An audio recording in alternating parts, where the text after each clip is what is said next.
good.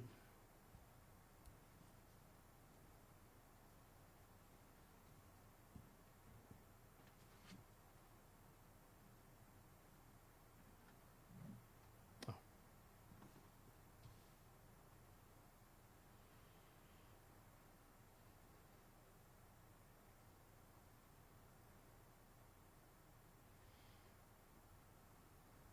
Perfect. Okay.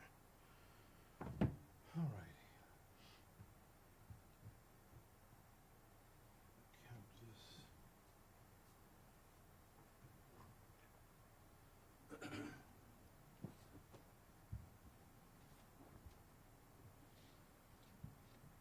All right, let me count this thing down in three, two, and one. This is Square Media Network. Folks, thank you so much for tuning in. I really appreciate that. As always, I want you to make sure that you subscribe to the show. And if you're on IG or Facebook, make sure you like it. We're trying to build those numbers up so that at some point we'll be able to monetize it and build the network as we go. This month, by the way, is National Child Abuse Prevention Month. And we're trying to bring people on board on the show that can actually talk about the issues that kind of surround that entire issue. So, and it's been pretty good so far. On the show tonight is Reggie Singleton. Reggie, how are you, sir?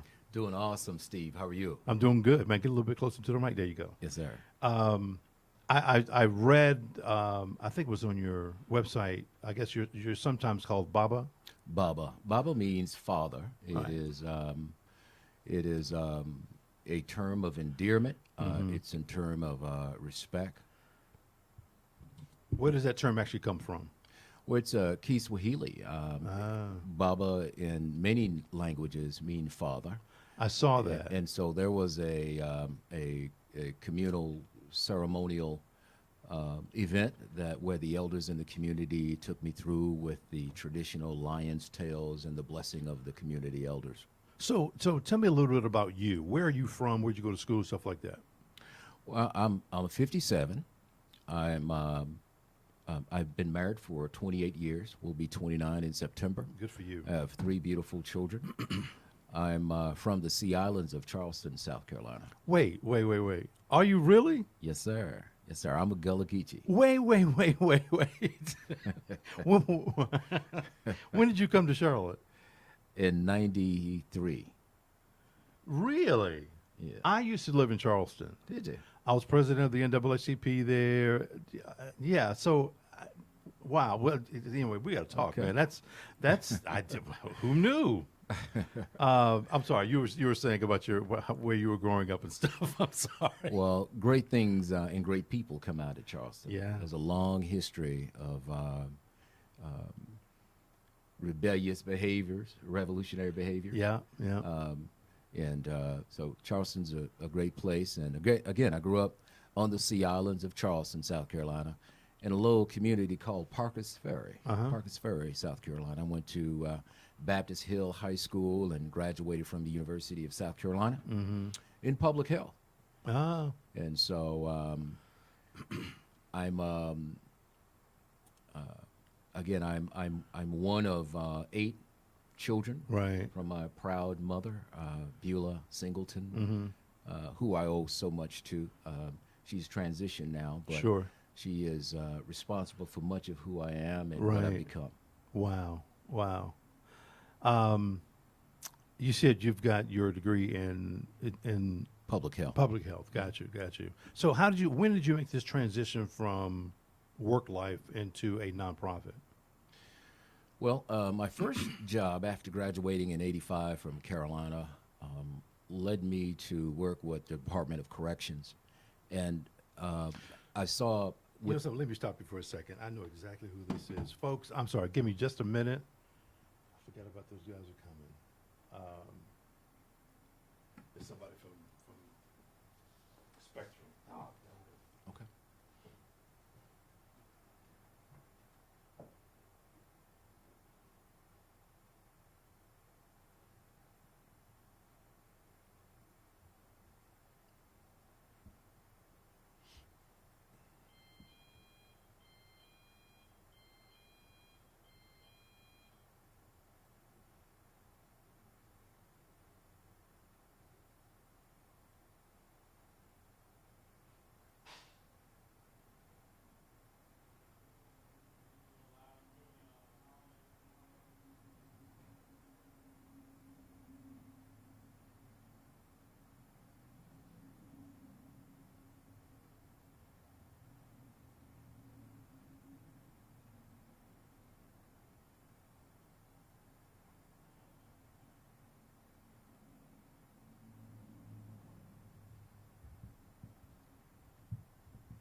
You double booked?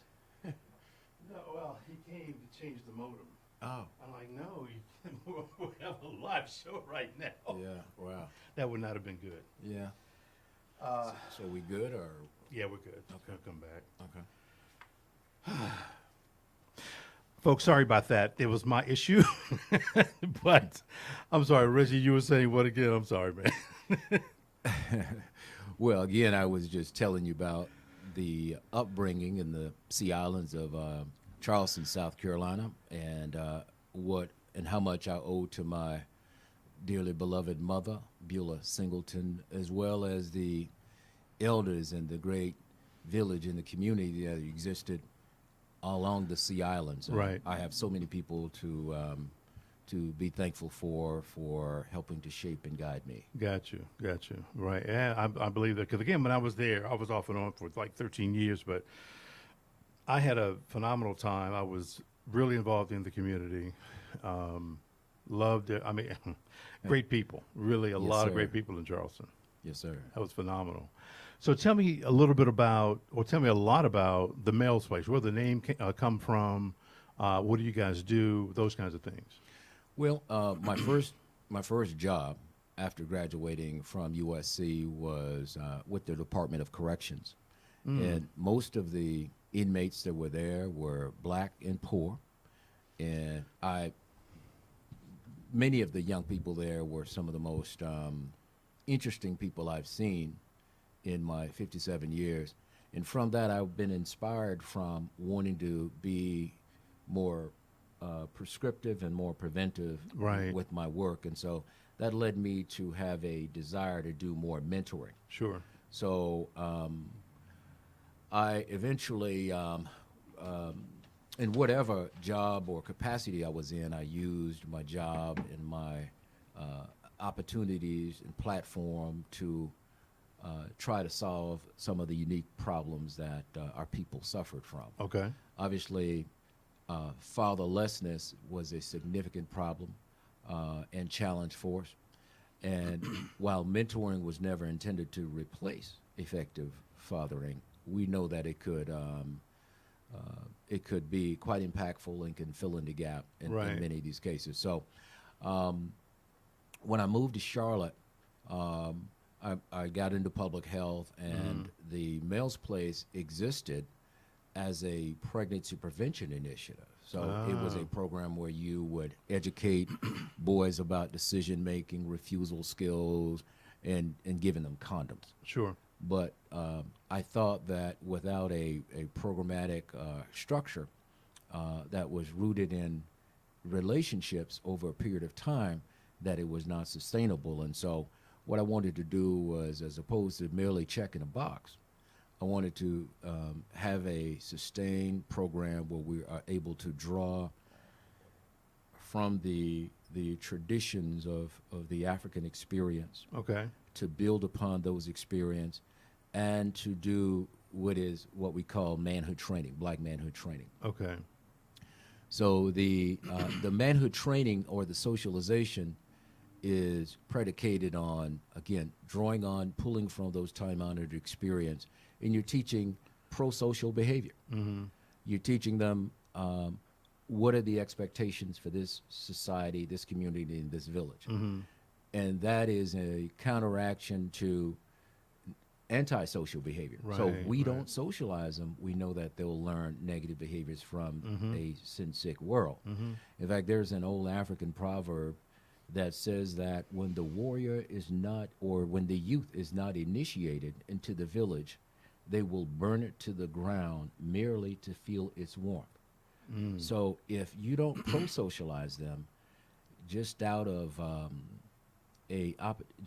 way to somehow belong to something else, Right. you will start to see a lot of negative, self-destructive and group destructive behaviors Right. exhibited by the young people. So we intentionally draw on some of those past experiences that are time-honored, where the adult men pull the boys aside. So the Male's Place is a African-centered, I was going to male-centered. ask you about that. So it's African-centered, male-centered, non-religious group. And again, we provide prescriptive means to solving our problems, but also to develop and nurture black boys. Right. So they're 12 to 18 years of age.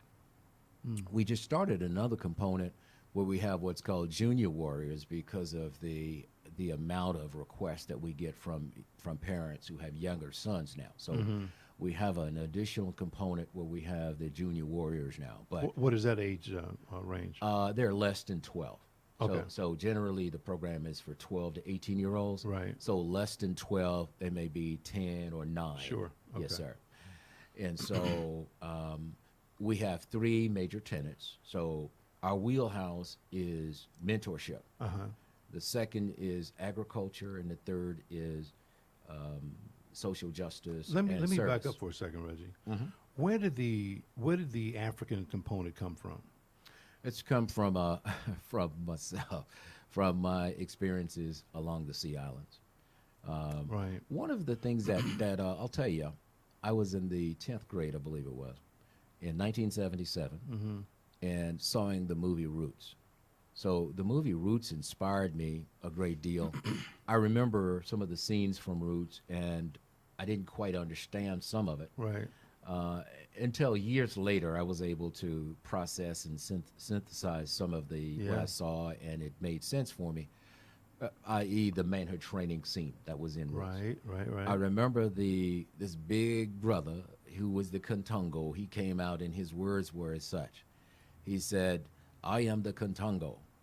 He says, "Boys left Jufuray. For men to return, you must arrest your fears. For a fearful man is a weak man and a threat to his tribe and his village." He went Wow. further to say that I will not permit you to be weak. And so that scene stayed with me. They took the boys out into what's called the village, out into the woods Right. for 2 months or so, and they got rid of the individualism. You know, everybody's head is shaved, everybody's in loincloth, no one's got Nike shirts on and Nike shoes. Everybody looks just alike, just black and bald head with loincloths on.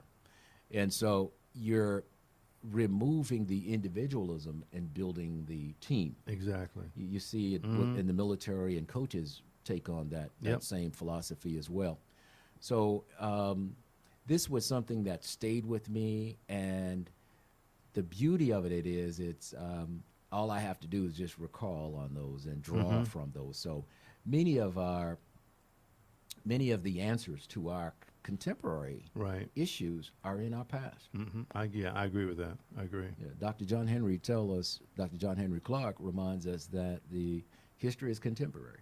So some would have you believe it's just some dark, desolate, dates and recalling of names and numbers, but history is current. History is present. So tell me this. I've seen on your website some of the photographs, and you've got the boys wearing African garb. Yes, sir. And there's what I get it, but explain what that is about as well. Well, much of what we know about Africa and African or black is rooted in negativity. And so it was important to effectively make us slaves, Right. not enslaved, but slaves. Right. In order to make us an effective slave, that you had to hate yourself and hate where you're from, Right. the identity issue. Exactly. So what we try to do is some countervailing issues around positive, healthy images of what it is to be black. And when I was growing up on the Sea Island, if you wanted to get into a fight, other than talking about somebody's mama, right. you call them black. Right. And if the only thing worse than being called black was being called a black African. So Yeah. if you were called a black African, you're gonna get your behind whooped. Right, So, right. so we deal with this this image around imagery and how we see ourselves. Right. And so part of that is to look at the glory, the honor, the tradition of what it is to be African, and not just from 1619 to the present, but Okay. we really delve into, Even before that? yes, sir. In fact, the way we're set up, we have about 22 warriors, okay? So the young men are called warriors. The elders are the men who guide them, the elders or the mashari. Mashari Sure. is a Kiswahili word that means to guide, to lead, or as an advisor, a counselor.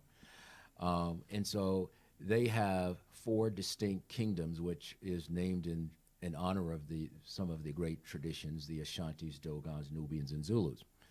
And so we adore. I mean, we wear many of the kente cloth, the traditional African wares. Sure. But we sure. also, like on the fourth Wednesday of each month, doing family and parent night, the young warriors are required to wear a shirt and tie, which is a universally accepted dress code, Gotcha. for business and everything else. And so we try to provide them a variety, an array of experiences in terms of how should they reflect themselves in positive, healthy ways, and certainly seeing themselves as African. And of course, I see African not necessarily whether I was born there or not, but Sure, it's yeah. the spirit. Exactly. Because I've seen some Native Africans who don't seem to get it. Right. So, so we're one of the great attributes people pay to us is our consistency. We've been going at this since 1993. This format that we have currently started in '99. So we do a weekly manhood training program. So you changed it up a little bit. Oh, yes, sir. We've tried to modify and to try to be relevant, and whenever there is a need to address certain issues, we try to evolve with that. For instance, with the agriculture, with the garden, we realize that given the high rates of diet-related diseases that our people suffer from, Right. cancer and diabetes and strokes and all that. So what we try to do is to solve a problem. We want to be relevant. We want to be black men who don't just sit around and talk, but so addressing this issue around food insecurity and agriculture, then not only does it allow us to address the food insecurity and providing food for our people, being a leader, being a pioneer in Right. addressing clean, healthy, culturally appropriate food to our people, in addition to the employability, jobs that comes along with agriculture. In fact, once we're able to get rid of some of those negative thoughts around food system work, slavery, Right. Exploitation from USDA and Jim Crow and tenant farming and all that, we're able to look at a whole nother area and reclaim another area where there are great jobs and great opportunities Sure. for our people. And so, but most importantly, the issue around sovereignty, where a free, self-ruling, self-governing people is providing for themselves. So self-sufficiency is at the basis for what we do. We want to solve our problems, and we think we have the answers. So we've been growing since 2009. So we Okay. added that to our program. Right. Okay, so that's one of our major programs. So we teach young boys, again, how to grow, how to produce, how to process, how to distribute, how to market, how to sell their goods and their wares, but also how to recycle and be sustainable, and then encourage our people to consume this clean, healthy food and to get away from the garbage and Right. processed synthetics Sure. that are sure. inundating us. Tell me this: when the boys do they stay there the entire time? Is that what it is, or do they come in the morning and leave in the afternoon? Well, the Wednesday manhood training programs is it's every Wednesday from 6 to 8, Okay. and then on Saturdays is the agricultural program. That's from Okay. 8. So this is not a program where No. where you house them. It's residential. No, it's not residential. Gotcha. Yeah. Okay. Now I wish it was. I was going to say residential. that's not a bad idea though. Well, I wish. Yeah. And in fact, I think we'll get the best results when we could manage them over where we decide when they eat, what they eat, Yep. when they study, and provide structure for them. Now, because again, we, ultimately the parents are the authority. Sure. And so we work alongside the parents and try to have a cooperative relationship with them to bring these boys to manhood. But we got them 4 hours a week, Right. and we'll visit their schools. sometimes, but you got them 4 hours a week, and parents got them the other time. And so we got some good parents, but certainly our parents are a reflection, really, of our larger society as well, too. Right, right, right. So, 4 hours a week. What kind of, I mean, do the kids resist what you're trying to do? Do the parents resist? Naturally, yeah. Well, our program's not for everybody. Right.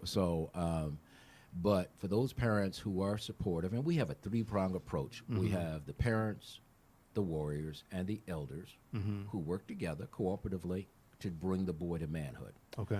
Now, we're a very structured program, very demanding program, Right. and for many, this is new, and they see that this is not for them. Okay. Unfortunately, some of the parents bring their sons when there is a crisis. Something has happened. Yeah. Something has happened. They suspect something may be happening, and they need a, quote, manhood training, or they need us to fix them. Right, right, right. And so can you wave this magic wand and undo all the 13, 14, 15 years of previous experiences that they've been raising them, and wave that magic wand and fix them, and then so we don't have to come back. So, but they're great. We have some great parents who get it, though, Right. and look at us as a prescriptive means of properly socializing their sons. And they support them. They get them where they're supposed to be. They assist with fundraising efforts and Right. and other program parts. So. How long is the program? You may have said it, but how long is it? Well, again? the program actually, we started out initially doing 12-week programs and then graduating them out. But what we've learned, Steve, is that if you graduate them out and just turn them back out with no reinforcement,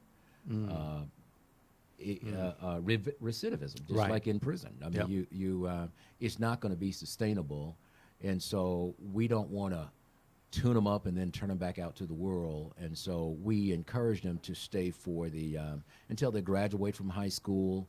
We then send them on their way. We do some ceremonies and a rite of passage ceremony.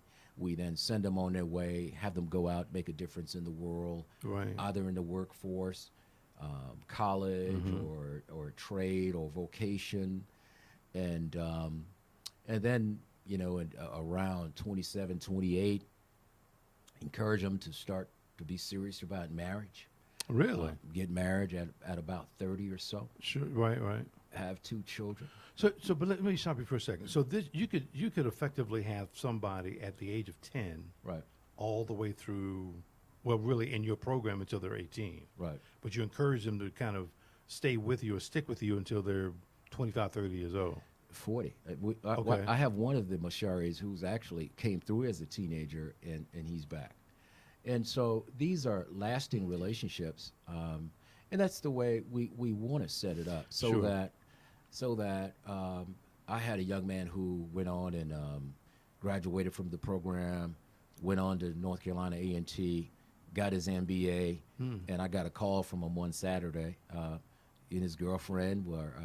He wanted to. He was asking me questions about sexuality, Right. about sex, and remembered and was able to recall some of the conversations that we had over the years, and wanted to make sure he was doing the responsible thing and Right. practicing safe sex and all that. And so I've had others who would call me about buying a car, buying a home, and these are relationships that are transformative. Right. And we hope that those people who move through the program, that they come back and they lift and they climb. They lift and they climb. Yeah. So because they have an obligation to give back to. So tell me then the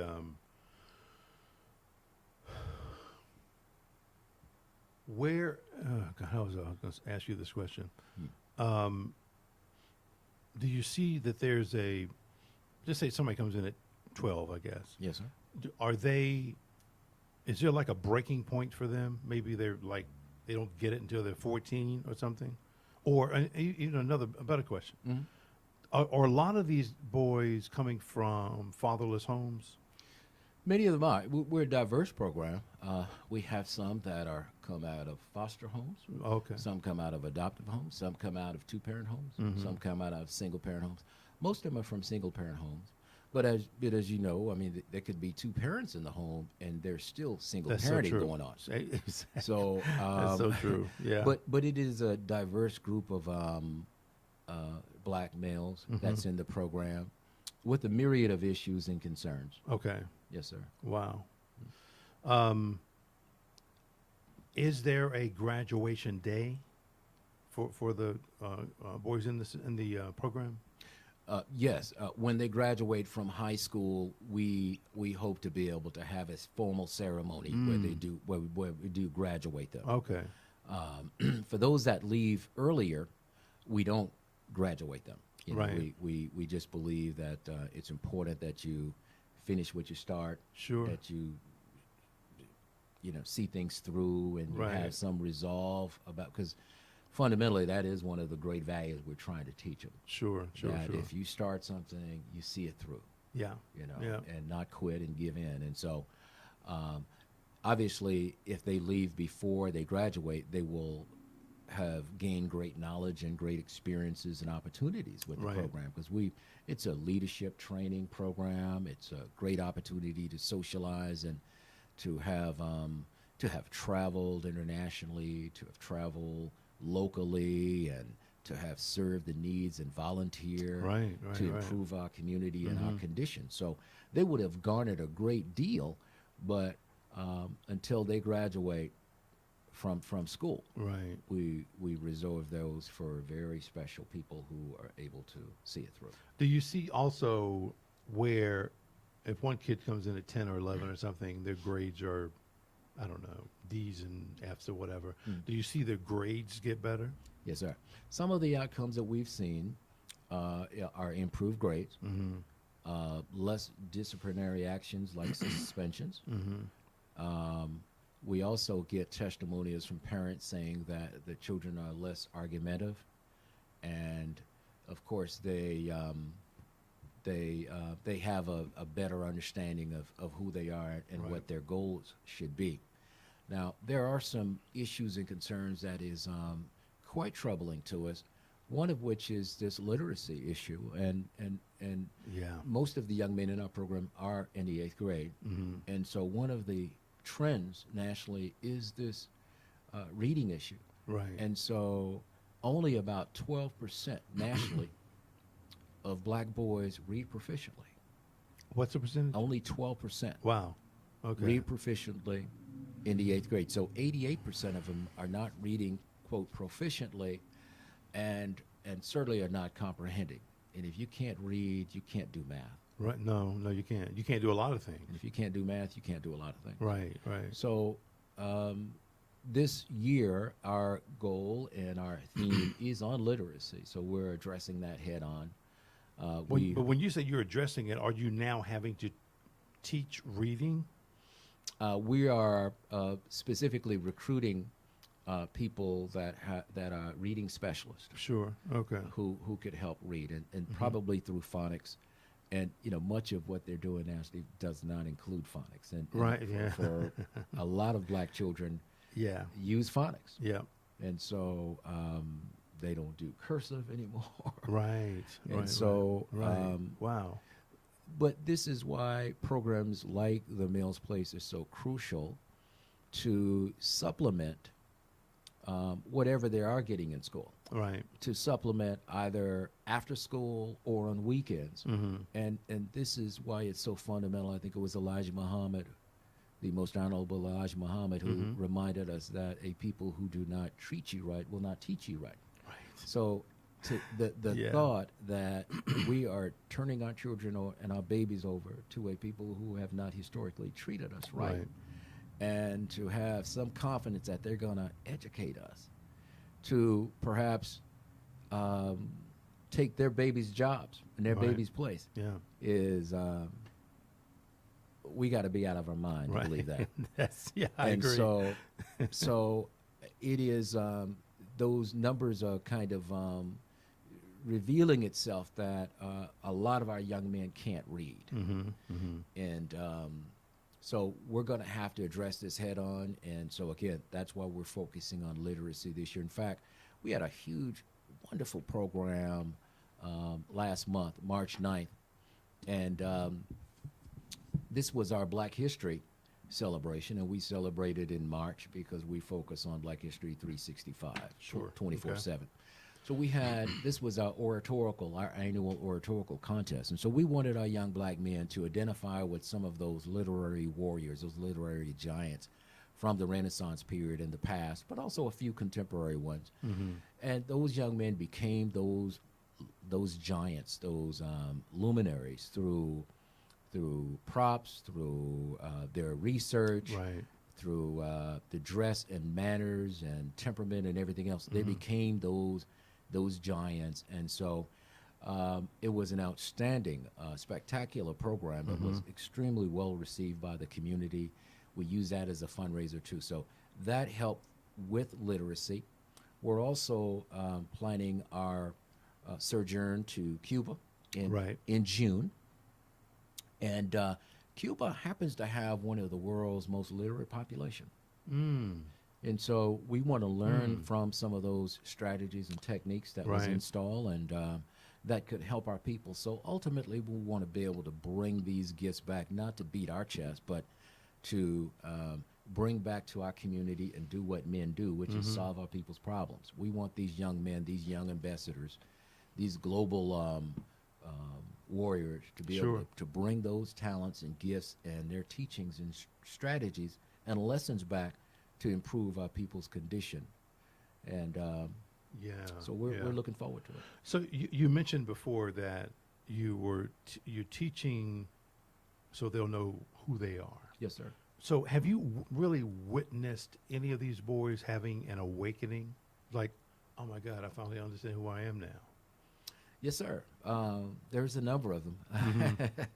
There's a number of them, and they occur at different points. Sometimes, sometimes it might have been on a camping trip.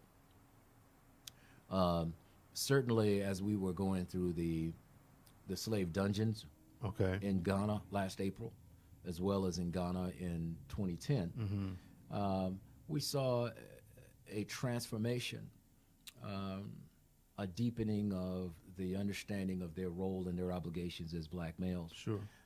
So it does take place at various times for different people. Wow. But that's why we see the value in just staying the course and trying to transmit and transfer the knowledge and wisdom and technique and strategy. Also, the lessons and mistakes to these young people, and to continue to inculcate those lessons, and to cultivate them almost like you're growing plants. Right. Cultivate them, keep the weeds away, continue to nurture, and then expect great things from them. So the expectations are high. Right. God, I was going to ask you something else. All of a sudden, that was gone. Oh, it's okay. God, I hate when I forget about a question like that. But anyway, I think there's a couple of things that, let me just pull this up on the screen here. Okay. Do you think that we have a reason to be concerned about or for our black boys? Yes, sir. I believe the day in 1619 when we came here, we were under siege, and war was declared on black people, but particularly black boys. Right. And declared on black boys because black boys had the greatest potential, the greatest biological potential to thwart white supremacy. Okay. And so because the genetic material in black boys are dominant, therefore they're able to make whatever various ethnic groups, shades, colors there is. So they could reproduce, and you get black no matter who you mate with. Right.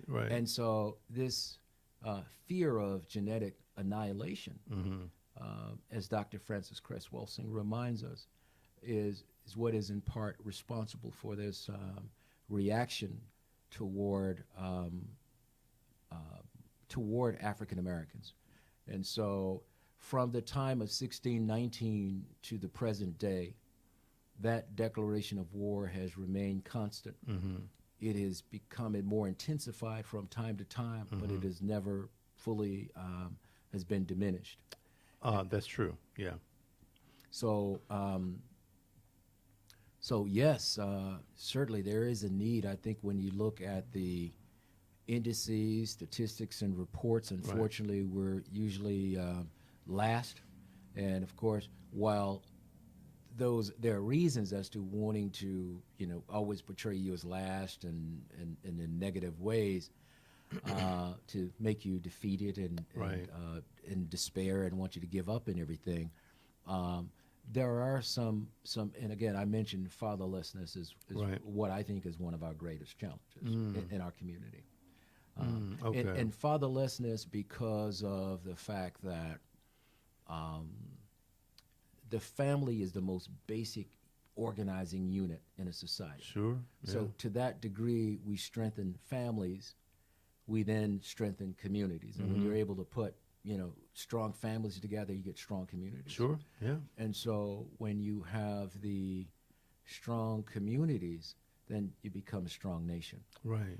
And so when the father and the mother, the parents are the authority, and the father is leading, the mother, the wife is nurturing and being very supportive, and children's roles are clear, the husband's role is clear, mom's role is clear, then there is less uncertainty and confusion about what people's roles and obligations are. Tell me this, man. When the boys are in class, we talked about a kind of an awakening already. But is there a moment too where they say,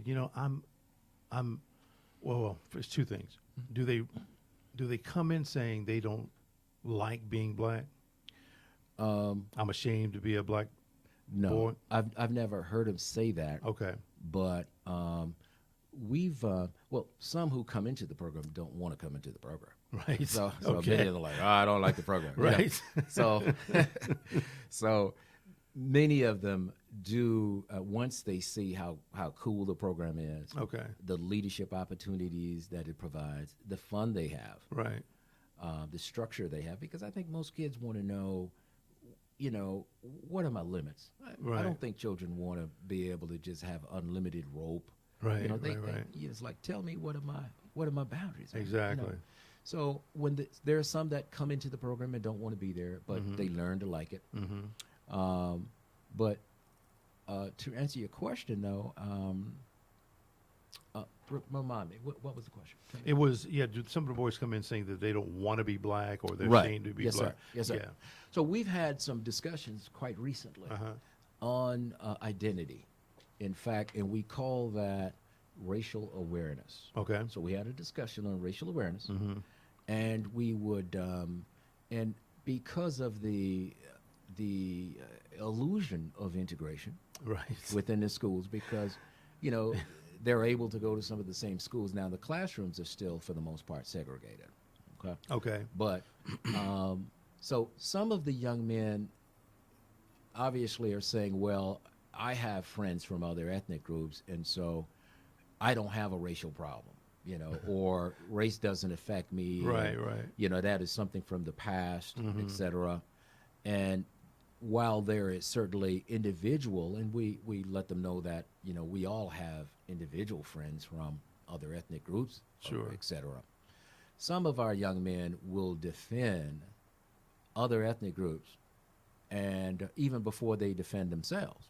I have and seen so that. Yeah. I do remind them that these other ethnic groups don't need us, don't need black men defending their interests. Yeah, they're good by themselves. That's right. Yeah. That's right. They're doing a good job. Oh yeah, handling their own business. Exactly. And we need to do a better job handling our own. Yeah. So, but we do need to help our young people process this and go through this, because when they see incidences like when unarmed black males are shot and cops go and officers, vigilantes, or just white people Yeah. who shoot black people Yeah.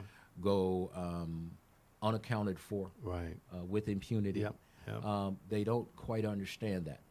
And so they're thinking these are recent, isolated incidences and situations, No. but don't understand group personality and don't understand history. Right. Right. So we teach them about history, and certainly not to go around hating anybody, because Right. that's not what it is. We're not about no hate, but you certainly need to be informed and aware Right. Exactly. and conscious. Yeah. Of course. So, but to your question though is, there is a number of them who would feel quite uncomfortable addressing this issue around racial awareness, because they believe that their buddy, their friend, can even call them the N-word, Right.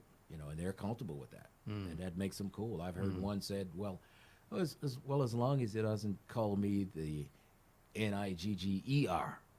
He says, well, if he calls me Nigga, that's cool. Wow. So it just tells you where we need to have this village and communal instruction, Sure. and to make sure all of our children get some minimal level of racial awareness, as well as historical teachings and instructions. Are we in a crisis mode? Or is that like a bell curve? Well, I think now in terms of have we made progress? I think we've made significant progress in a lot of ways. If you want to look at the number of degrees we have, we have more degrees here in America than any other time. So we have degrees, Right. but we're still not solving our unique problems. Right. Right. So right. let's take a person who has a degree in economics, but yet can put an economic plan together to solve our issues around economics. Exactly. Let's say you have a doctor who, who makes, $250,000 a year, highly educated, but he works at a hospital, and the hospital forces him to be able to spend only 15 minutes per patient, Right. and he's Yeah. feeding them drugs, feeding them prescription, and fundamentally he's not fit or able to change the prospect Right. for his client. So ultimately the education has to be rooted in, and that's why I ask our young people a lot of times, or remind them a lot of times, that don't tell me what you want to be or what you want to do. Tell me what problem you want to solve. Oh, wow. That's a good one. Yes, sir. And so when we get a person doing that, then we can get a doctor to say, how do I use whatever is available to include non-traditional Right. herbals, Yeah. Yeah. and not just what we've been taught through the medical schools, to change the trajectory or the trajectory for our people. There's a lot of work to be done. Yes, sir. But I'm convinced, though, and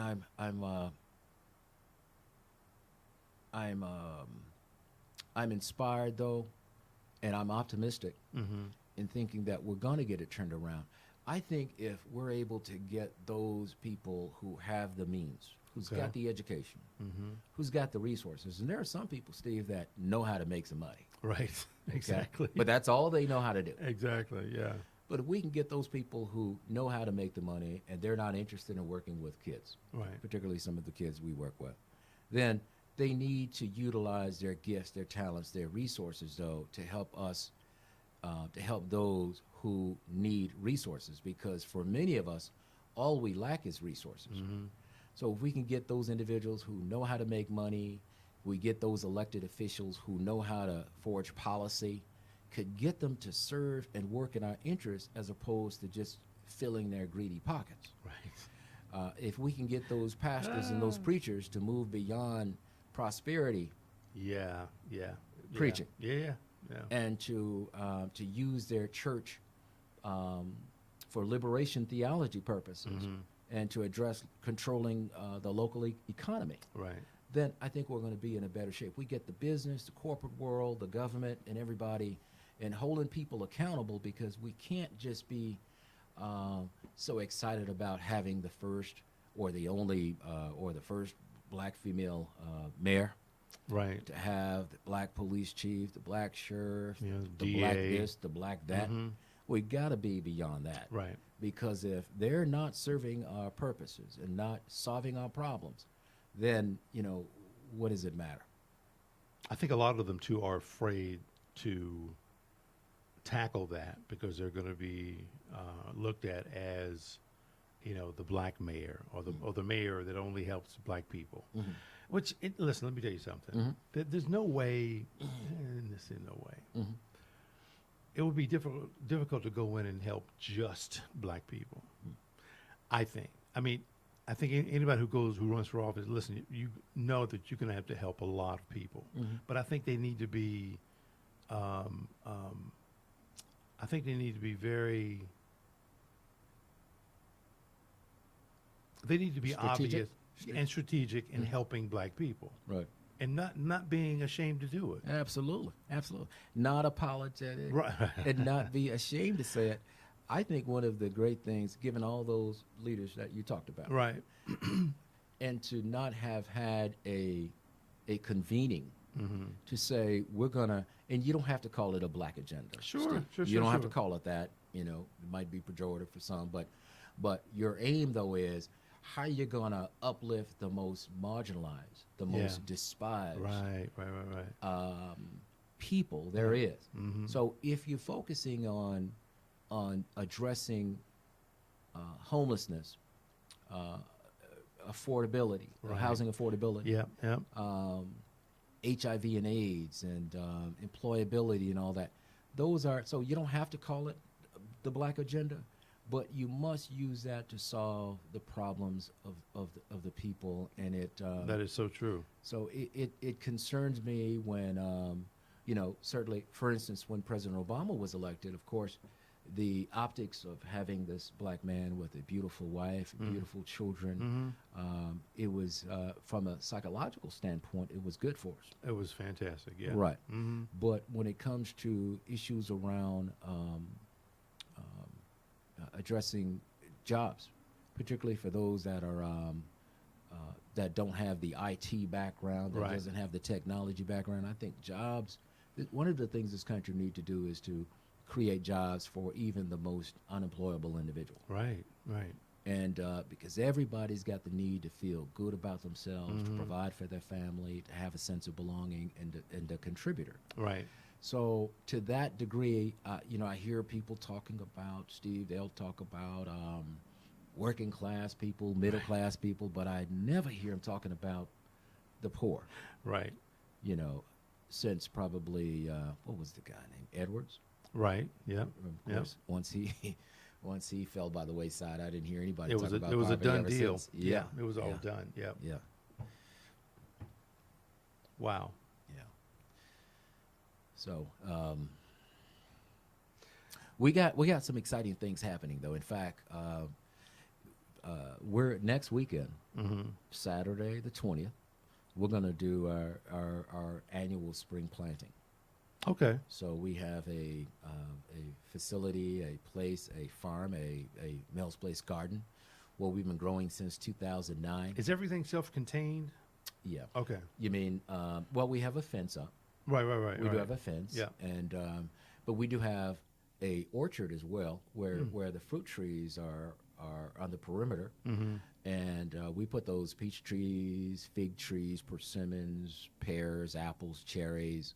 And they're all bearing fruit. They're all particularly the well, we haven't got the cherry yet. Okay. Cherries usually are 5 years, and this is year 6 right here. So, Oh, but okay, the foliage is beautiful. right. Right. It reminds me of the story that Jesus told about the fig tree, where the leaves were big and beautiful, yet it wasn't producing. Right. And so it just reminds us that at the end of the day, you got to produce. It's not good enough to just look good, but you got to produce. Right. That's so true. So we, but the peaches have, there's great fecundity there. There's great abundance with the fig, Right. but particularly the peaches. And so the people are all inspired. they walk by and they see what, little black hands from black boys have Yeah. produced, and this is a sacred place, and so Yeah. people are inspired by it.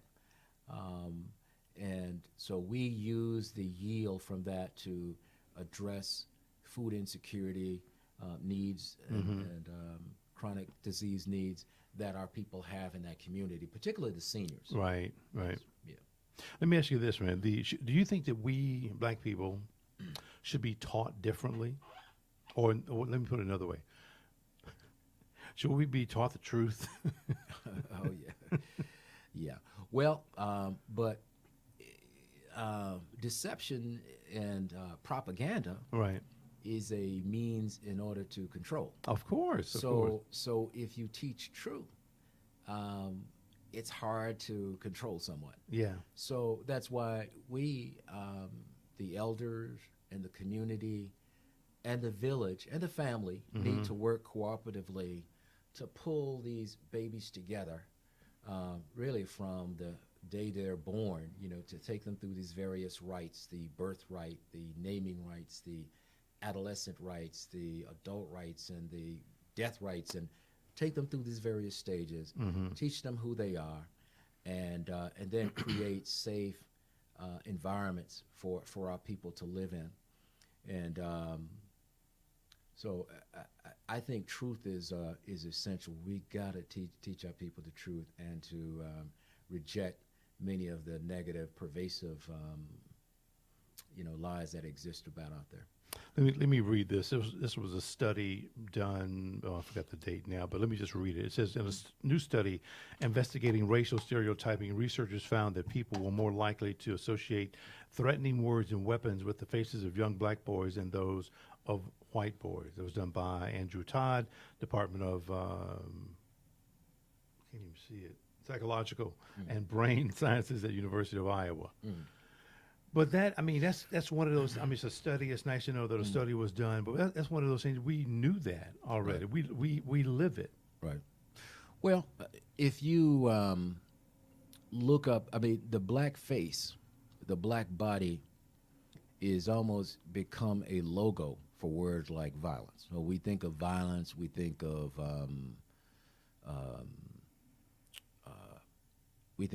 shootings and, Right. and domestic violence and Right. rape. Yep. Generally, they have used black faces. Like, for instance, if you think of who do you think of when you think of rape? For a long time was Clarence Thomas. Regardless of his politics. Sure. And Yeah. what Clarence said was that it took him a lifetime to build his character, and it was destroyed in a matter of minutes. When you thought of date rape, you thought of Mike Tyson. When you thought of domestic violence, you thought of O.J. Simpson.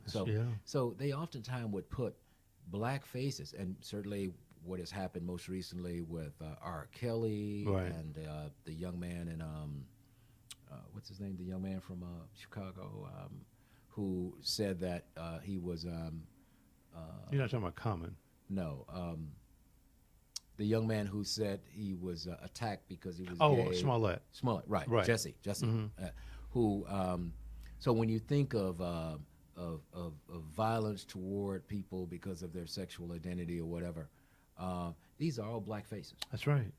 Bill Cosby and Yeah. all this other stuff. Yeah. So oftentimes they have created these images, and blacks are seen as groups, judged as groups. Yeah. Whereas we know whites are looked upon as individuals. Yeah. Because if you had to put a face on it, Lord knows if you go back and look at history, who is the most violent, in policy, in terms of their deeds. In fact, Dr. King reminds us of this. Right. He said that the world's greatest purveyor of violence is our own government. Oh, for sure. Yes, sir. For sure. So somehow it is explained away when others are violent, and when it is black people who are unfortunately doing great injustice and violence toward black people. Sure. Sure. It's problematic. Wow. Wow. So tell me this, man. Of course, you've been doing this for a long time, since '93. You said. Yes, sir. What are the top three things that you know now, but you didn't know when you started out? I said three. Could be two. Could be five. Yes, sir. Um, um, Probably one of the things that I might have underestimated to a degree the level of damage that was inflicted upon us and we suffer from. Mm. So Wow. I think I've underestimated what has happened to us, and so and so to some degree may have underestimated what's required Right. to Right. Of transform course. us and Yeah. make us healthy and whole. Mm. Wow. Yes, sir. Yes, sir. I think, and we as a people have underestimated that as well. So Yeah. I'm a part of that too, and so that's one. Number two would be you would think that that given all of that has happened to us, that there would be a greater resolve to gather ourselves and organize ourselves Right. so that we can free ourselves. Mm-hmm. And so I'm reminded of Frederick Douglass, who said that the limits of tyrants are prescribed by the endurance of those that are oppressed.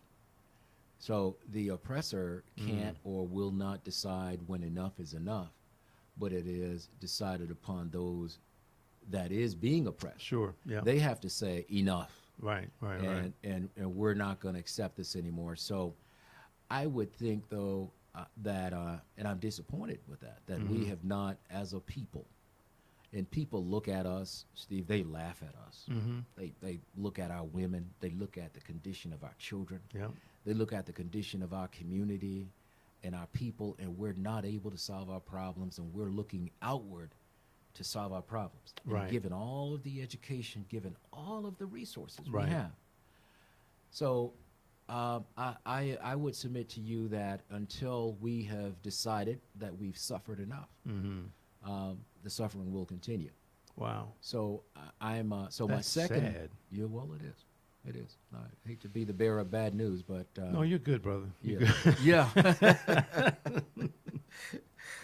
Wow. And so the third would be I'm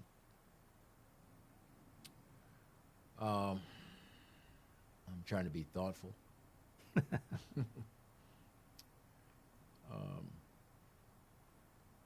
Probably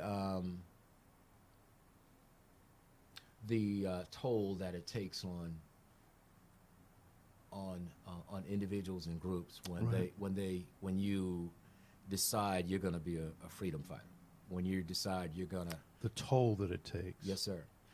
So you mean I'm guessing that you're talking about in terms of when you make that decision, you may lose family members, you may lose friends, wives, husbands. Yes, sir. Wow. Yes, sir. Wow. Yes, sir. And you, of course, I've been married 28 years, Right. 29 in September. So my wonderful wife Gwen is she's on board, and my family has been very supportive, and they Right. understand, you know, this is what's required. Mm-hmm. Not only that I provide, being a husband and a father for them, but also that I have an obligation to improve the village as well, because they live in the village, and so Right. what does it matter if I'm taking care of their needs, but the village is unhealthy and sick, Sure. and sure. they go into that village. So it's incumbent upon us to improve the condition and make that village healthy as well. And so I think that when these wives have husbands and the brothers and their sons who engage into community work, Right. that they be supportive, they be encouraging, because this is very difficult work. Yeah. Yeah. Yeah. Extremely Yeah. difficult, but very important work, because they could go home and just like the others, gather their toys, their cars, their clothes, Sure. and say, "Look at me," Right, and look right. at what I'm doing or whatever. For instance, I had a conversation with a man who was telling me about as we were telling about our travels Yeah. to Africa and to Cuba. He was telling me all of the places he's been. Sure. So he's running down and telling me how many countries he's been to, and look at me and how wonderful I am. I said, "Well, have you ever taken any kids with you?" Right. So he's never taken any black boys with him, and Right. so it is not so much what you do for yourself, but what you do for others. Exactly. That's So- exactly right. That's why we're about what we do and for the larger community. So those would be my three. Those are three big ones, man. Wow. Those are three really, really big ones. I think, unfortunately, though, we have become very comfortable. Yes, sir. Overall, Yes, sir. comfortable. There's still going to be those who are not. Right. I'm not comfortable. You're not comfortable. Mm-hmm. And but for those who are, then everything is okay, and it really isn't okay. Mm-hmm. So it's a struggle sometimes to continue the fight. Mm-hmm. But it's just one of the things you got to do. Don't get me wrong. I mean, could I be doing more? Absolutely. But again, this platform is for us to come on and talk about those things, Right. and hopefully that'll do some good too. But God, man, yeah, it's you're right on all three of those things you just mentioned. So Well, this is a beautiful platform too, and we're very grateful for you providing us with this opportunity. And it rarely do we get to have these kinds of platforms where we have frank, honest discussions like this. right, And right. so this is crucial. Well, I'm glad you like it. Absolutely. You're more than welcome to come back anytime you want. Well, thank you. I got a couple questions I want to ask you. First of Okay. all, are you familiar with any of these terms? Intersectionality, code switching, double consciousness? Yes, sir. Let's take double consciousness first. Yeah. And the beauty of it is our young people are quite familiar with this because the double consciousness comes from the concepts from W.E.B. Du Bois. right. Mhm. So they went to Ghana. We did a ceremony. We did a libation around the tomb, the mausoleum of Dr. Du Bois. And so they're quite familiar with it. And for our young boys to have had a firsthand account of this and primary account and not just something they read about, but to be able to go to that great nation and to be able to learn more about his works as well as the works of others. But double consciousness is what Du Bois referred to as the two souls. Right. And so to have two souls really is a schizophrenic. You are split. Yeah. Yeah. Yeah. So this concept then says that we should not be who we are. Mm-hmm. That we should, depending on the situation, depending on the condition, we should be a chameleon. We should be, Right. if it calls for us to be green, we be green. Right.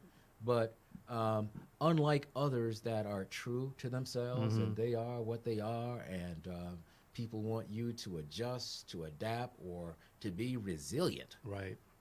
So double consciousness is not a good thing. It's because you're not true to who you are and who you Exactly. are. So That's again, to exactly me, it's right. a schizophrenic individual. Mm-hmm.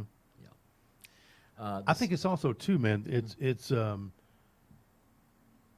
double consciousness talks about folks who leave when they're home and around their family. They're one way. Mhm. They get in the car the next morning, go to work, put their tire on, and then all of a sudden now they're that's the corporate person. Right. To me, that's double consciousness as well. Right. So I have been accused of not separating myself. And of course, initially years ago, I'm like, I take offense to that. I'm like, what's wrong with you?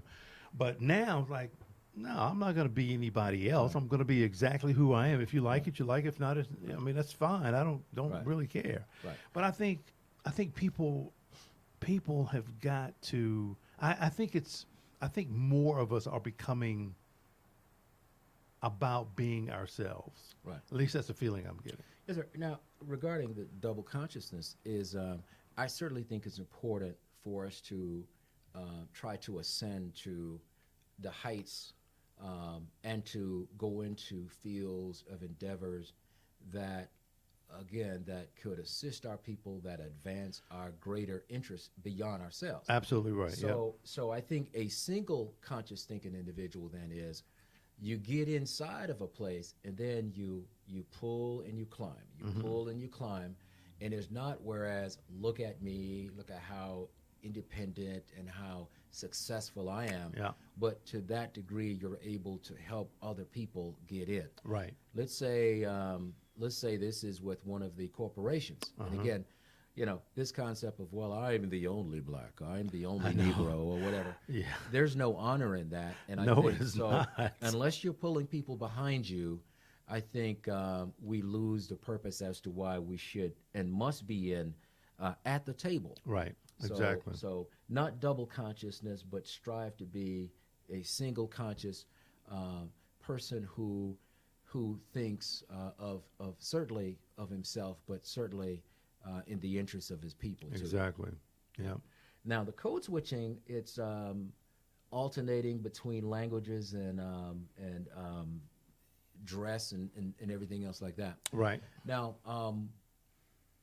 this is not in contradiction to double consciousness, but what we call our young men are warriors, Right. okay? Okay. And as warriors, we do want them to be familiar with the terrain, just like in the military. If you, when the military men and women went to Desert Storm, Sure. their fatigues were brownish and beigeish. Exactly. Yep. When they were in Vietnam and the jungles, It was more green. it was more green. Yeah. So you don't wear brogans, you know, these big boots to Right. the beach. You know, you wear Exactly. sandals. That's right. So you want to know what terrain you're in, and that makes you intelligent.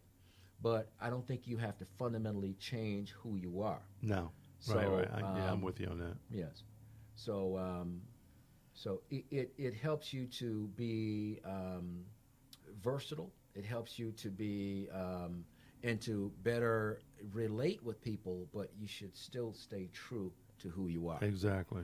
Now, the intersectionality is the premise, I believe, that that things are not as simple as they appear. There are other things that interconnect. Exactly. Okay. That's a good way to put it. But Well, yeah. like for instance, food insecurity. I mean, you can't just look at food insecurity and say, well, why don't black people eat better? Why are they all obese? Why are they not growing their own food? Well, we know that That's a loaded question food too. insecurity intersect with housing, Exactly. with land. Yep. Yeah. Malcolm said that the basis of independence is land. So if you don't have any land, you can't grow, you can't build, There you go. and everything else. Mm-hmm. So those are important words, though. Yeah. Very, very important. I Words. learned those three from two guests that were on the show. Mm-hmm. Excuse me. And now they have their own show on my network. So that worked out really, really well. They were very smart ladies. Awesome. So let me ask you, let me go down the list and just Mm-hmm. kind of talk about, is that the last one? Oh, okay. Here we go. Mm-hmm. The political climate that we're in, Mm-hmm. overall, just what's your general opinion of it? Wow, that's a loaded question. Yeah. Wow, local or national or what? Whatever. I mean, national. Okay. Well, I'll say this, because I'm about being real. Mm-hmm. One of the good things that I had anticipated coming out of the President Trump being elected Right. was that this would be a wake-up call Yeah. for us. Yeah. And given what has transpired and what we have It seen, better be a wake up call, but if we don't wake up and get our act together. mm-hmm. So that's how I saw that. I saw that as an opportunity where we will galvanize ourselves, pull ourselves together, share resources, Right. To have a more cooperative relationship. And it's still not happening, unfortunately. Right. So it goes back to what I said earlier, that when perhaps we have suffered enough. Yeah. Right. You know, there are some people out here who suffer, Mm-hmm. serious suffering. But I guess until those who who are, I think your word earlier was, what their belly was Comfortable? full, comfortable. Yes, yes, yeah. Their belly full, or they're comfortable. Yeah. They're not moving. People don't No. move when they're comfortable. Right.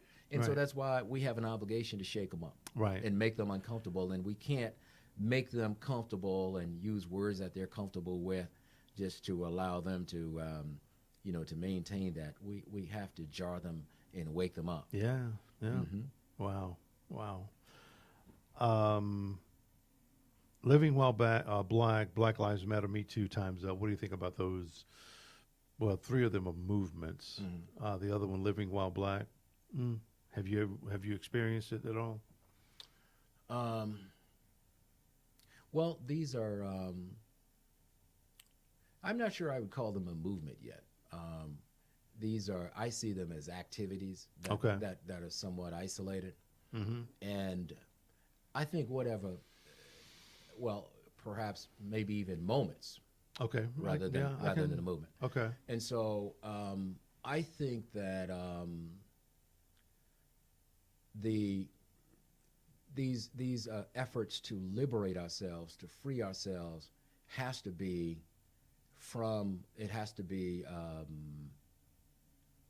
organic and come from the people. Mm-hmm. Because if it's I'll give you one example. Let's say the Me Too movement, I think, is who led the Women's March. Correct. Correct. And they wore the hats, what I think that's what right. they call Yeah. them. They call them the P hats. But anyway, those were one-day events. That's what they were. Right. And so you largely had white females who were saying, okay, well, these are problems with our husbands and our fathers and our sons and stuff. Please, black women, please join us Sure. with this and help us out. So black women, get involved, get engaged for that one day, Sure. and then they go back to their existence, Mm-hmm. to their own reality. Mm-hmm. And so it has to be a movement that is rooted in culture, history, by us. Okay. And okay. so we know that much of what happened with the Black Lives Matter was funded by people outside of our community. Right. And Right. so- Right. Yep. So those, Yeah. and that makes it not sustainable. Mm-hmm. But I think that when these initiatives come through the ranks of the people, then I think they're going to be much more sustainable. Right. Right. Mm-hmm. Right. Here's an easy one for you. Favorite restaurant, or it should be. Oh, my favorite restaurant is. And I don't care where it is. Doesn't matter. Okay. My favorite restaurant is Mert's Heart and Soul. Really? Yes. Okay. Yes. And in part, not only I've gotten big and strong from mostly big, Okay. but Oh, okay. mostly big, from eating the food from Mert's Heart and Soul, the Bazell family, beautiful family, wonderful family, led by the patriarch, Brother James. Yeah. Has been a proud sponsor of good. our program, and he's Okay. been feeding us over the years, and money out of his own pocket, Right. Because he know these boys come to our program hungry, Yeah. so he has been very, very supportive of us, and so because of that, I'm extremely loyal to him and his family, and we try to reciprocate too by sharing our produce with, All right. with Gotcha. them. So, Mhm. so I would say them, Mert's Heart and Soul Restaurant, and which is on 5th and College Street. And Gonna kind of throw that out there. yeah, yeah. And I also like traditional African food too. Right. I like Zoe's, which is on North Oh, Tryon. so yeah. I like that. I like potato greens and Right. I like a lot of the African diets, Right. Because it's oftentimes, leaner meats Mm-hmm. and probably not as much starch Mhm. as yeah. we consume here in America. I agree with that. I agree. Do you have a favorite place you like to travel to? I like the Sea Islands. I like going back. You like going back home? Yeah, going back home. Yeah. And even the Sea Islands, because it extends from Jacksonville, North Carolina, to Jacksonville, Florida. But I like, Charleston, Beaufort, Right. parts of Georgia and all that. Yeah. I like that, but I like internationally too. I like traveling internationally because it does, there is this perception that people think you're smarter when you travel internationally, but to be able to see, a different world and to give these young men a different perspective, Right. you know, Right. to let them not just read about it or watch it on TV, but to experience it firsthand. Sure. Absolutely. Yeah. I know when I was younger, I did quite a bit of traveling. I was in the Navy, Oh, okay. and one of the places I went to was Israel, and we Okay. got a chance. I stayed in a hostel and all that stuff. And Right. so one morning we got up, and it's about three of us. And behind the hostel was this dried out riverbed, and we walked down, started walking around, and the guy said, "Hey, we're gonna go back." I'm like, "All right, guys, I'm gonna keep on walking," and I ran into a Bedouin family, A what family? a Bedouin What's that? family that lives in the desert. Okay. And I'd heard of it. Okay. I'm like, wow, these guys, and luckily the woman spoke English. Wow. I'm like, ooh, thank you. And then I left them. Then I went over and ran into this brother who was from Chicago. Okay. I'm like, what are you doing here? Wow. He said, I'm a Hebrew Israelite. Yes. I'm yes, like, yes. oh, Uh-huh. really? That's right. So that's when I learned about that, Mhm. So, but my point in bringing up about traveling to Israel, just traveling in general, people who travel and they go and they come back and say, "Oh man, I had a fantastic time." Right. I think they're missing a time when you don't talk with the folks who live there. That's right. When we, In my view. and we always get off the beaten path. I mean, Right. obviously we have lectures scheduled and places to visit and all that, but we certainly want to get off the beaten path and not just be a tourist. Right. Right. And we fundamentally want to be, we want to serve as well. Sure, So sure. I just think it's important lessons that you're teaching and you're inculcating into the young people about service. And in some respects, while they may say, oh, my situation and condition is so difficult, Right. but sometimes when you travel, you're able to see that poverty and suffering is sometimes relative. Yeah. You know, for you sure. might think you got it bad, For sure. but when you see For sure. other families, sometimes other individuals, it puts it in a proper perspective. Yeah. And so we want to be able to continue to do international travel, but also Good. regional travel, and but also even local to learn more about the city here. In fact, we're going to do a walking tour Right. in Charlotte, in addition to a guided bus tour. Okay. And the guided bus tour, again, is the Hidden Gems tour. That's going to be May 18th, and we'll use proceeds from that to for our trip in Ghana. And those are $35, and you could purchase tickets on Eventbrite. So I'm sorry. Are you guys sponsoring the tour? Is that what this is? Well, we have our dear friend, one of our advisors, Sister Terry Joelle. She will be dressing up as Queen Charlotte. Ah, okay. And she'll have the elaborate dress Right, on, right. and so she'll take the people through Charlotte and show them some of the hidden gems that exist, Got it. because Okay. sometimes we go through communities, Steve, and we know that Charlotte tears down any and everything that's old. So true. And true. so with this revisionist history stuff, and so they would have you believe that whatever is here has always been here, Right. and This is it. right. No. So it's important that they know some civics and local history to know about Charlotte, to know about Brooklyn, Right, the community right. of Brooklyn, Yep. to know about Good Samaritan Hospital, Right. to know I was about- born there.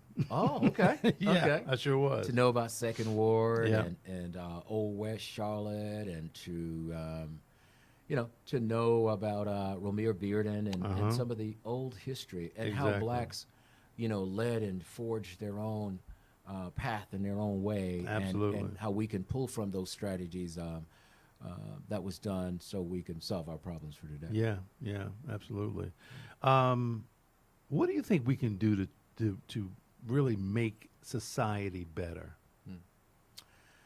I think the most basic thing we could do to make society better is to, I'm a foundational thinker. And so I like the structure, the bones. I like laying the framework, Okay. and then you build on top of that. So in order to make society better, I would go back to what I hearkened to earlier, was the getting families strong. Right. So one of the things I think you can then do is you have a young man who is properly socialized and trained. He understands what his most basic obligations is: provide, protect, guide, help build his community, build his nation. And around 27, 28, after he has learned a trade, he's gone to college, he's gone to the military, he's done something to accumulate some skill set, some training, some education. Probably around 28, 28 or so, start to seriously look at a wife. Sure. Get married at about 30, about 2-3 years or so, have their first child. Right. 32, 33, become engaged with the community, with their, with their youth groups. Take families on vacation. Spend time with your family. Give back to groups. Right. Exactly. And I think if you do that, and then other families start to do that, then you're going to accumulate, and then you are able to transfer life-giving values to these families and to the next generation. As these families grow, then we'll start to see the strengthening of these communities. And I think the best thing we can do then is to support programs like the Males Place that focus on manhood training. Right. And when we have strong men, I think you'll start to see things fall in line in our community. You'll start to see order. You'll start to see things take its proper place and shape. Sure. And until we do that, we'll continue to be looking for the flavor of the month, seeing what's new coming down the pike. Right. But I think we need to stay true to focus on family and community. So kind of a sidebar to that. Do you think it's important that we have schools specifically for black boys? Yes, sir. I think so. Good point. In fact, that's why we are what's called a single gender program. Right. And some people say, well, why don't you have females? I said, well, I don't know females that well. Right. Of course, I have a daughter and a wife. They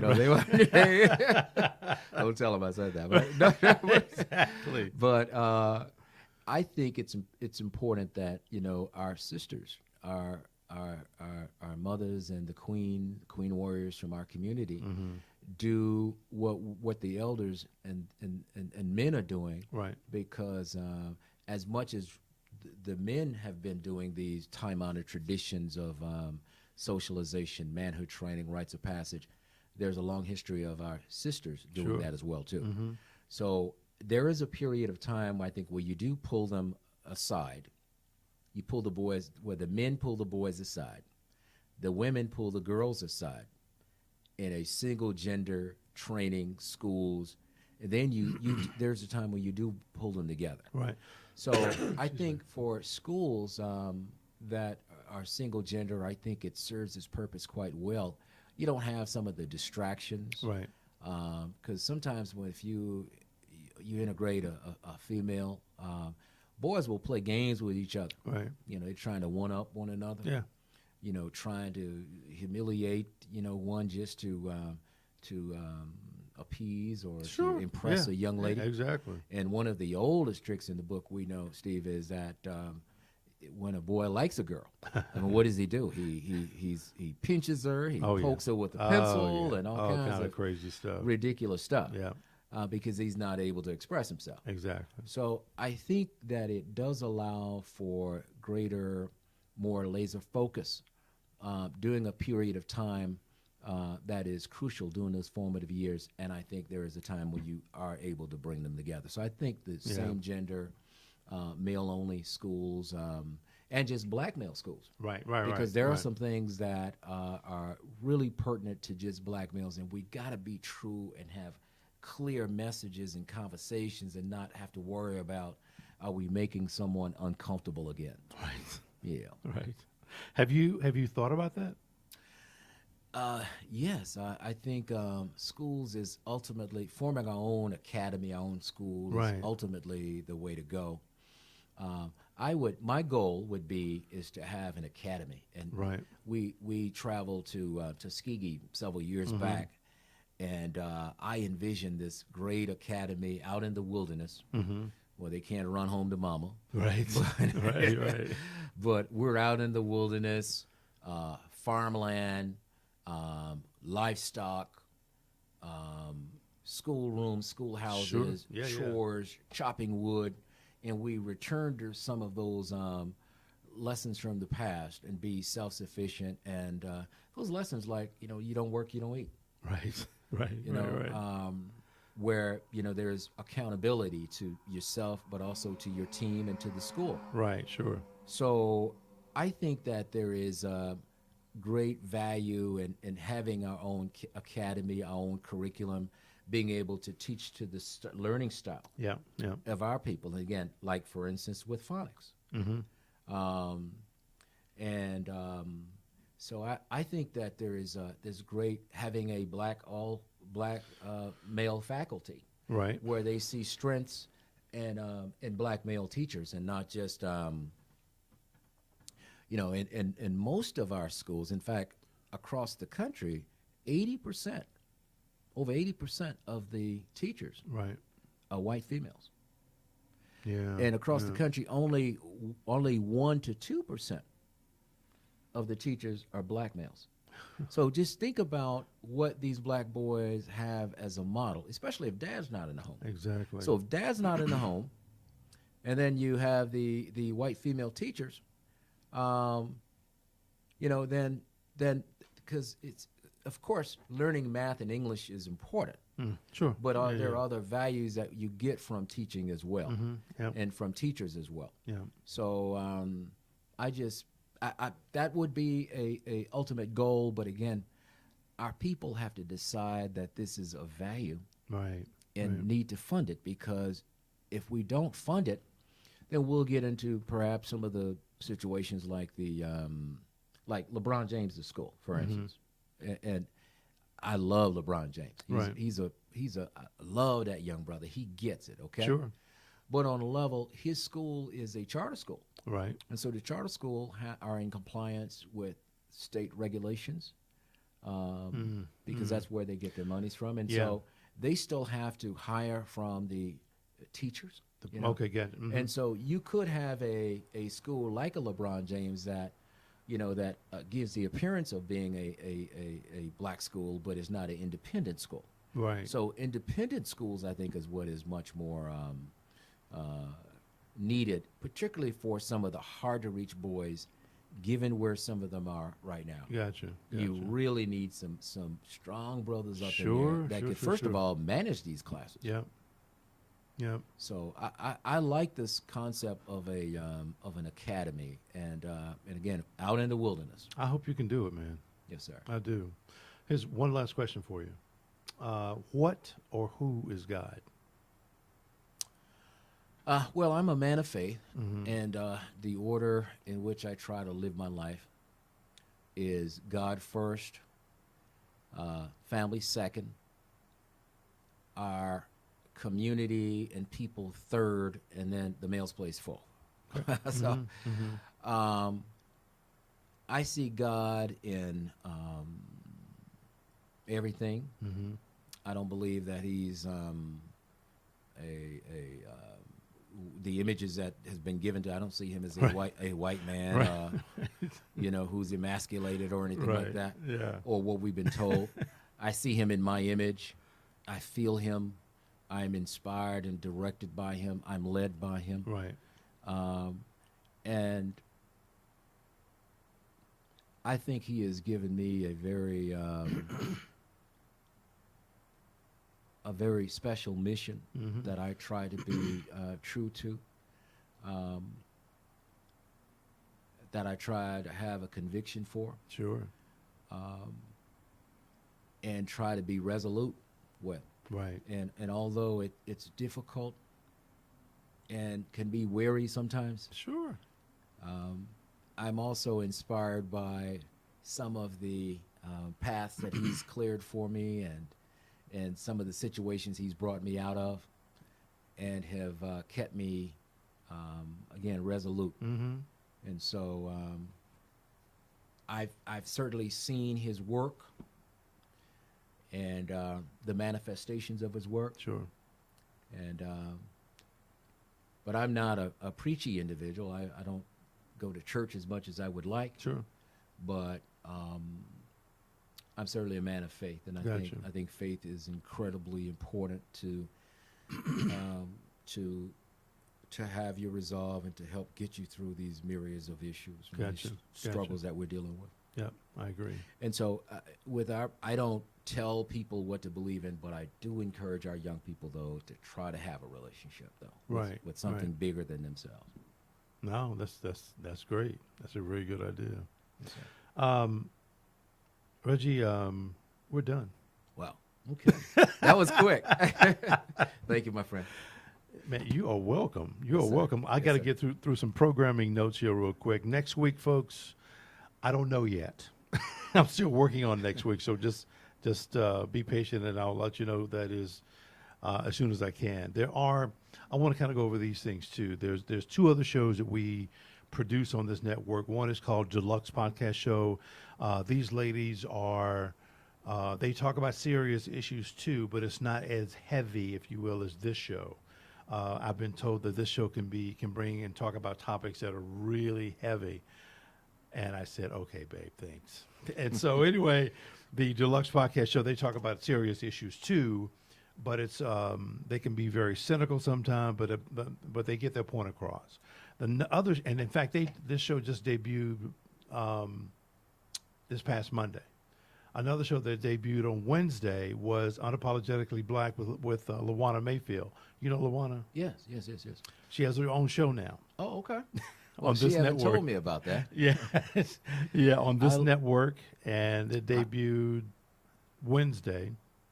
I like Councilman Mayfield. Yeah, Mhm. yeah, it worked out really well. Mhm. Once she got through the initial jitters, if you will, that show was wide open, Mhm. wide open. So she did very, very well. Podcast show. I'm looking for 3 more people to so we can have these podcast shows. One is a gaming show. It's not so important to me that you know how to game and you're the best at it, but I want to talk about the industry itself, what parents need to know about games, and what kids need to know about some of these games as well.